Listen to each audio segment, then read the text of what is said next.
માટે ફોન કર્યો હતો.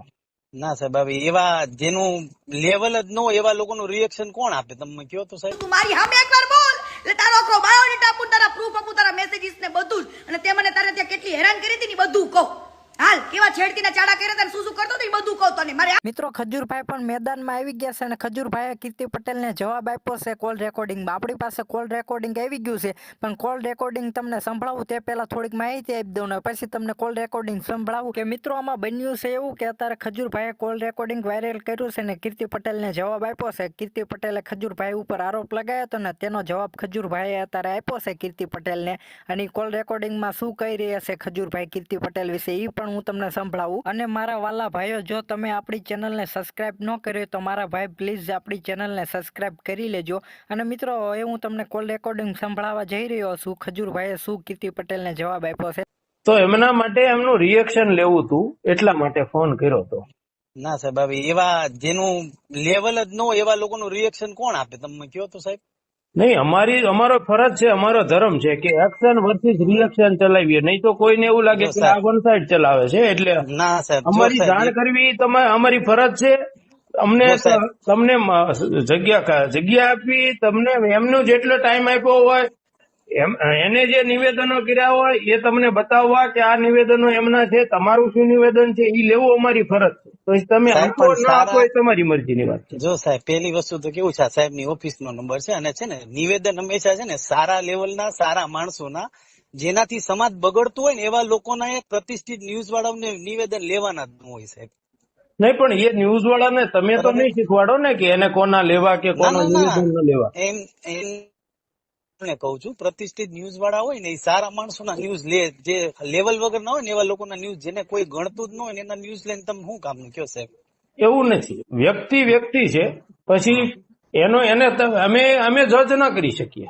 હા, એ તમે તમારી વાત 100% સાચી, બરાબર. એટલે અમે તો પેલાની જેવું છે કે તમને વન સાઇડેડ ચલાવ્યું હોય, કાલ સવારે તમારા ફોલોવર્સો ચાહકો હોય એને એમ થાય કે આ ન્યૂઝ ઉપર આનું ચાલ્યું તો તમારું ચાલવું જોઈએ. એટલા માટે અમે તમારો સંપર્ક કર્યો છે. તમારે આપવું ન આપવું એ તમારી મરજીની વાત છે. જો સાહેબ છે ને આજે માનહાનિ નો દાવો કરશે ને એટલે સાહેબ બધી જે દૂધનું દૂધ છે ને પાણી થઈ જશે સાહેબ. એટલે આજ સાંજે 6 વાગ્યાની રાહ જો, એટલે હમણાં બધી ખબર પડશે સાહેબ. ઠીક છે? ઓકે. હા, 6 ઉપર થઈ ગયું, 6:30 થવા આવ્યા. ફટાફટ હાલે માનહાની નો દાવો કરીએ. હાલ કેતો તો ને માનહાની નો દાવો કરવાનો. અને શું કેતો તો કે આવા હલકાને જવાબ ના દેવાનો હોય. કેમ? દેને જવાબ, સાચું બોલ જલ્દી બોલ ફટાફટ.